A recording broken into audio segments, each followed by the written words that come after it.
Rosario, fielder, what a catch in the deep end, gets it behind Malhotra again, a sensational catch to wrap things up, celebrations all around in the blue camp. जब उन्हें out किया भारत माता की जय, वो बांग्लादेश को तो out करते थे, साथ भारत माता की जय, ऐसे जैसे उनका कमांडर मार दिया, जंग में होता भारत माता की जय, ठीक है, ने करी वो कमांडर मार गया, ओके, एक और फिर आउट कर दिया भारत माता की जय, उनके चीज कॉन्फिडेंस के अंदर यहाँ पे ऑडियंस ने जय श्री राम बोला तो इनकी हो गई लुप लुप, कह रहे हम इसलिए हार गए। अब समझ लो क्रिकेट की भीड़ जय श्री राम अगर बोलती है और तुम मैच हार जाते हो, तो जब 100 करोड़ हिंदू एक साथ जय श्री राम बोलेगा तो क्या होगा? नारा लगा रहे हैं तो मुझे लगता है कि कम लग रहा है। और आप एक चीज को नोट कीजिए कि हराने के बाद जय श्री राम का नारा नहीं लग रहा है। जब भी हमारे वीर योद्धा, जब भी हमारे क्रिकेट प्लेयर बल्ला पकड़ते हैं, तब जय श्री राम का नारा लगता है और भारत माता की जय का नारा लगता है। और पाकिस्तान का बाप कौन, हिंदुस्तान का नारा लगता है। आपके बाप वाली बात। Okay, Bangladesh, India one this match और वेरी ग्रेसफुली, बहुत अच्छे से, बहुत खूबसूरत तरीके से। But India has one. किस तरह से झंडा लहराया जा रहा है, लोग खुशी से पागल हो रहे हैं और ये जीत इंडिया के नाम। बहुत जबरदस्त खेला इंडिया ने, बैटिंग अच्छी की, बॉलिंग भी बहुत अच्छी की, एंड आई थिंक क्लैपिंग बनती है उनके लिए। जबरदस्त खेले हैं वो, brilliant performance by team India. और Bangladesh better luck next time. से भी नाम मिलाओ, ये भी हमारे साथ ही हैं। कादिर ख्वाजा, मैच के ऊपर एनालिसिस करें। वही करने लगा हूं। जी बताएं। आपने कादिर फजूल बातों में टाइम जाया ना करें, मैच पर बताएं, बोर कर देते हैं आप। समझ गई है वो। चलिए बताएं कैसा लगा मैच आपको? फरमाएं। खैर इंडिया बहुत अच्छा खेला जी, और बांग्लादेश का एक तो मुझे ये चीज समझ नहीं आई कि अगर आपने इंडिया जैसी बड़ी टीम के साथ मैच खेलना है। बांग्लादेश को इंडिया ने पेल के रख दिया और बांग्लादेशियों का मुंह काला कर दिया। अंडर 19 वर्ल्ड कप में बांग्लादेशियों को लग रहा था रेन इफेक्टेड गेम है, बड़ी आराम से जीतेंगे। 17 ओवर तक उनकी वो डीएलएस पे आ गए थे। 17 ओवर तक इतना स्लो खेले, 20 ओवर के बाद रिक्वायर्ड रेट आसमान छू गई। ये अफसोस सबसे ज्यादा ये होता है, मैं बार बार कहता हूँ कि यार अंडर 19 लेवल के बच्चों को ना इन्वॉल्व करो इन चीज़ों में। और फिर मतलब इंडियन बोर्ड भी, इंडियन जो टीम चलाने करते धरता लोग हैं, उनको भी देखना चाहिए। इंडिया ने बांग्लादेश को ठोक दिया बैकेट को। मुझे यकीन नहीं आ रहा, अल्लाह की कसम मुझे यकीन नहीं आ रहा। तो दुनिया में बड़े बड़े उल्लू के पट्टों की टीम होगी, बट बांग्लादेश अंडर 19 टीम जैसी नहीं होगी भाई। जीता जितवाया हुआ मैच भाई। ये दिन भी देखने पड़ने थे कि आईसीसी के एक ऑफिशियल को बांग्लादेश ने वीजा जारी नहीं करना था क्योंकि वो भारतीय है। और दूसरी खास खबर कि आईसीसी के ही एक इवेंट में India under 19 versus Bangladesh under 19 match में हैंडशेक नहीं हुआ। आप सोचिए कि क्रिकेट पे क्या ऐसे दिन भी आने थे, मतलब किसी ने नहीं सोचा होगा। पाकिस्तान और भारत के बीच थोड़े मामला ऐसे रहते हैं, मगर भारत और बांग्लादेश के दरमियान मामला यहां तक पहुंच गया कि अब आईसीसी का ऑफिशियल है। जस्ट रिमेंबर, आईसीसी का ऑफिशियल है, बट वो चूंकि भारत से है, उसको बांग्लादेश ने वीजा जारी नहीं किया है। आपको मालूम है कि डायरेक्टली वैसे तो बांग्लादेश और आईसीसी का मैटर चल रहा है कि बांग्लादेश ने कहा है कि वो टी20 वर्ल्ड कप 2026 जो है वो भारत में नहीं खेलना चाहते। अपने मैचेस वो श्रीलंका, पाकिस्तान, यूएई या किसी भी देश में खेल लेंगे, बट भारत में नहीं खेलेंगे। जिसके बाद दोनों के बीच में ऑनलाइन मीटिंग चली और बाद में आईसीसी ने बांग्लादेश को ये कहा कि हमारे 2 ऑफिशियल्स आपके पास आएंगे और सिक्योरिटी टीम के हैं जो आकर आपके साथ सामने आमने सामने बैठकर आपके साथ बातचीत करेंगे और आमादा करने की ऑफकोर्स कोशिश करेंगे। उन्होंने वीजा अप्लाई किया, मगर एक ऑफिशियल जो आईसीसी का था उसमें वो भारतीय था, जिस पर बांग्लादेशी सरकार ने भारतीय ऑफिशियल को वीजा जारी नहीं किया। लेकिन साथ बांग्लादेश क्रिकेट बोर्ड ने आईसीसी को एक बड़ी अच्छी और बड़ी पत्ते की सजेशन दी है। बांग्लादेश क्रिकेट बोर्ड ने यह कहा है कि ग्रुप बी के अंदर आयरलैंड बैठा हुआ है और आयरलैंड के तमाम मैचेस पाकिस्तान की तरह कोलंबो में है, जैसे पाकिस्तान हाइब्रिड में अपने तमाम गेम्स कोलंबो खेल रहा है।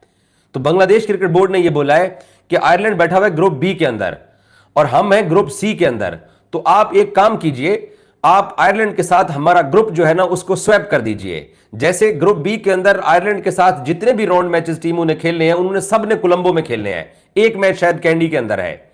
आयरलैंड ने इस वर्ल्ड कप के पहले राउंड के अंदर इंडिया का ट्रेवल ही नहीं करना था, ठीक है। तो बांग्लादेश के जो मैचेस हैं वो सी ग्रुप के हैं, वो इंडिया के अंदर रखे हुए हैं। तो बांग्लादेश क्रिकेट बोर्ड ने यह कहा है कि अगर आप हमें जो है वो ग्रुप बी के अंदर भी रखते हैं और हम श्रीलंका जाके खेलते हैं तो फिर आपको इंग्लैंड को भी श्रीलंका लेके जाना पड़ेगा, आपको वेस्ट इंडीज को भी श्रीलंका लेके जाना पड़ेगा। सो बेहतर यह है, आसान हल आप लोगों के लिए यह है कि आप जो है वो हमें ग्रुप सी से उठा के बी में डाल दीजिए और बी की आयरलैंड टीम को आप इंडिया ले जाइए और हम जाके आयरलैंड की जगह ग्रुप सी के अंदर और ग्रुप बी के अंदर अपने सारे मैचेस कोलंबो में खेलते हैं। तो इनको ये तजवीज बड़ी अच्छी लगी है। लेकिन एक और बात है जो परेशान हो गए, कहते हैं कि यार पाकिस्तान की वजह से ऑलरेडी हमने पहला सेमीफाइनल और फाइनल मैच को ये लिखा हुआ है कि अगर पाकिस्तान सेमीफाइनल में पहुंचा तो एक सेमीफाइनल बांग्लादेश श्रीलंका में होगा और अगर पाकिस्तान फाइनल पहुंचता है तो फिर फाइनल जो है वो कोलंबो में खेला जाएगा। तो अब हम बांग्लादेशियों को भी ये सहूलत दें और बांग्लादेशियों को ये सहूलत दें कि अगर बांग्लादेश भी फाइनल में आ गया तो फिर वर्ल्ड कप इंडिया में तो ना हुआ। पाकिस्तान चाहे टूर्नामेंट से आउट भी हो जाए, जो कि इंडियंस को लगता है कि पाकिस्तान आगे नहीं जा पाएगा, और अगर कहीं से गलती से बांग्लादेश ने पिछले भी T20 वर्ल्ड कप में जो अमेरिका वेस्ट इंडीज में हुआ था वहां बड़ा अच्छा परफॉर्म किया था, तो अब इंडियंस को और आईसीसी को ये लगता है कि अगर खुदा ना खास्ता बांग्लादेश वालों की खुदा ने सुन ली और वो फाइनल या सेमीफाइनल में आ गए फिर तो काम हो गया। अगर एक सेमीफाइनल में पाकिस्तान आता है पहले सेमीफाइनल के अंदर, जो कि शायद 4 तारीख को है मेरा ख्याल है, तो पाकिस्तान अगर सेमीफाइनल में पहुंचता है तो एक सेमीफाइनल श्रीलंका करवाना पड़ेगा। अगर दूसरे सेमीफाइनल के अंदर बांग्लादेश आ गया तो फिर दूसरा सेमीफाइनल भी वहीं कराना पड़ेगा, तो काम तो खराब हो गया। फिर इंडिया वर्ल्ड कप का होस्ट कहां से रहा? और अगर एक तरफ से पाकिस्तान सेमीफाइनल खेल गया, एक तरफ से बांग्लादेश, दोनों में से जो भी जीता 2 सेमीफाइनल्स के अंदर फाइनल तो हो गया कोलंबो के अंदर, इंडिया फिर कहां से वर्ल्ड कप का होस्ट रहा? लेकिन ऐसा होता नहीं है। बांग्लादेश या पाकिस्तान के सेमीफाइनल या फाइनल में पहुंचने के कोई अब तक जो है ना वो हमें कोई हिंट दिखाई नहीं दे रहे कि ये टीमें क्वालिफाई करेंगे। अच्छा खेलेंगे, फाइट करेंगे, हराएंगे और मैचेस जीतेंगे तो आगे भी आ जाएंगे। लेकिन ये एक माकूल सी एक जो है एक राह निकल सकता है कि आप आयरलैंड को बी से उठा के सी में डालिए और बांग्लादेश को सी में उठा के बी में डालिए, क्योंकि आयरलैंड ने इंडिया जाके नहीं खेलना था वर्ल्ड कप, उनके सारे मैचेस श्रीलंका में थे।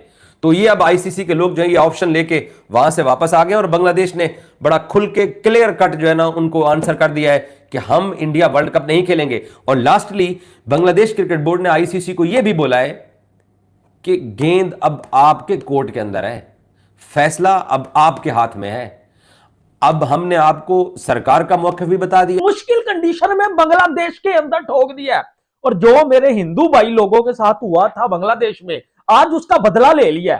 चाहे मैं पाकिस्तान से हूं, चाहे मैं जो भी हूं, पाजी इंसानियत पहले है। आज वैभव सूर्यवंशी ने ना बात नहीं की, बांग्लादेशी प्लेयर वैभव सूर्यवंशी से बात करने की कोशिश करते रहे, लेकिन उसने एल के ऊपर लिखा और ठोका। 67 बालों में 72 किया पाजी, 3 छक्के लगाए हैं, 7 चौके लगाए हैं, जबरदस्त यार। इतनी को मुश्किल कंडीशन है, बारिश सर के ऊपर है, ठीक है, और बॉल कभी सीम, कभी स्विंग, कभी आउट स्विंग, कभी रिवर्स स्विंग, आहा। लेकिन वैभव सूर्यवंशी हल्की सी उसको लूज बार भी बाउंसर लगे हैं वैभव सूर्यवंशी के, पाजी यहां से भी छक्के गए हैं। जितने भी मेरे इंडियन दोस्त है पाजी, वीडियो को लाइक कर लेना, चैनल को सब्सक्राइब कर लेना। अभी दुनिया का सबसे बड़ा प्लेयर मेरा शेर यार वैभव सूर्यवंशी, मैंने आज उसकी जो है वो बैटिंग देखी है मुश्किल कंडीशन में, और एक जो उसने स्पिनर को निकल के जो है वो पीछे होकर टक छक्का लगाया था ना, चस आ गई थी पाजी। और भाई मैं कहता हूं मजा आ गया। जिस बंदे ने आज 67 के ऊपर ये जो 72 करके गया वैभव सूर्यवंशी, जिस बंदे ने आज इसकी बैटिंग देखी है ना, उसको चस जरूर आई होगी, ठीक है। मुश्किल कंडीशन है, बैटर्स आउट भी हो रहे हैं, आते ही 2 विकेटें भी चली गई इंडिया की। उसके बाद अभी ज्ञान कुंदू आया, उसने टक टक टक टक लगाया, यानी कि गेम को थोड़ा समझने की कोशिश किया कि आखिर इस मुश्किल कंडीशन में हो क्या रहा है। भाई बॉल बल्ले के ऊपर नहीं आ रहे, बॉल बल्ले के ऊपर आ ही नहीं रही। मैं कहता हूं मुझे यहां से बैठ के मैं टीवी देख रहा हूं, मुझे डर लग रहा था पता नहीं इस बॉल के ऊपर विकेट है, पता नहीं इस बॉल के ऊपर विकेट है। भाई स्पिनर पकड़े ही नहीं जा रहे, फास्ट बॉलर पकड़े ही नहीं जा रहे, ठीक हो गया। उसी पिच के ऊपर वैभव सूर्यवंशी ने बांग्लादेश का अपडेट किया, आप समझे, आगे ठोक दिया बांग्लादेश को पाजी, और ऊपर से बारिश आ गई, ठीक हो गया, और वैभव सूर्यवंशी साहब आउट हो गए और मैं आपकी खिदमत में हाजिर हो गया। तो वीडियो को लाइक करना ना भूलें। सबसे पहली चीज, सबसे बेटा जो आज पहली चीज होगी ना, आज जब इंडिया बांग्लादेश को हराएगा ना, तो एक हल्का सा सरूर जरूर आएगा मेरे इंडियन दोस्तों को। बांग्लादेश को इंडिया ने पेल के रख दिया और बांग्लादेशियों का मुंह काला कर दिया। अंडर 19 वर्ल्ड कप में बांग्लादेशियों को लग रहा था रेन इफेक्टेड गेम है, बड़ी आराम से जीतेंगे। 17 ओवर तक उनकी वो डीएलएस पे आ गए थे, 17 ओवर तक इतना स्लो खेले, 20 ओवर के बाद रिक्वायर्ड रेट आसमान छू गई। उसके बाद एंड में 4 आउट थे, ऑल आउट ही हो गए। 4 आउट से ऑल आउट हो गए बांग्लादेशी। लास्ट ओवर में 19 रन चाहिए थे, ऑल आउट हो गए। दोस्तों अंडर 19 इंडियन टीम बांग्लादेश से मैच जीतने पर जय हिंद के नारे लगे, तो पाकिस्तानी मीडिया क्या कुछ कह रही है, जैसे कि आप सभी ने इस वीडियो में देखा होगा।